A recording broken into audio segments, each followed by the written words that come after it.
Praise the lord. ఈరోజు దేవుని వాగ్దానం మత్తయి సువార్త 6వ అధ్యాయం 18వ వచనం.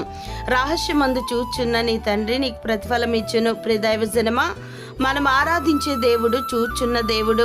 ఆయన రహస్యమందుండి మనలను మన క్రియలను కనిపెట్టి చూచున్నాడు. కావున నీవు కూర్చుండుట నీవు లేచుట ఆయనకు తెలియను. నీకు తలంపు పుట్టక మునిపే నీ మనసు గ్రహించుచున్నాడు. నీ నడకను నీ పడకను ఆయన పరిశీలన చేయుచున్నాడు. నీ చర్యలన్నిటినీ ఆయన బాగుగా తెలుసుకుని ఉన్నాడు. మాట నాలుకకు రాకమునిపే అదే ఆయనకు పూర్తిగా తెలియను గనుక నీవు దేవుని యొద్ద నుండి వచ్చే ప్రతిఫలము కొరకు రహస్యముగా చేసిన వాటిని కూడా, అనగా భక్తిని, ధర్మమును, ఉపవాసమును, ప్రార్థనలను ఆయన చూచే దేవుడు. కాబట్టి నీ గదిలోనికి వెళ్ళి తలుపు వేసి నీకున్న అవసరతలను బట్టి రహస్యమందున్న నీ తండ్రికి ప్రార్థన చేయము. అప్పుడు రహస్యమందు చూచి నీ తండ్రి నీకు ప్రతిఫలం ఇచ్చును. దేవుడు మిమ్మును దీవించును గాక. ఆమేన్.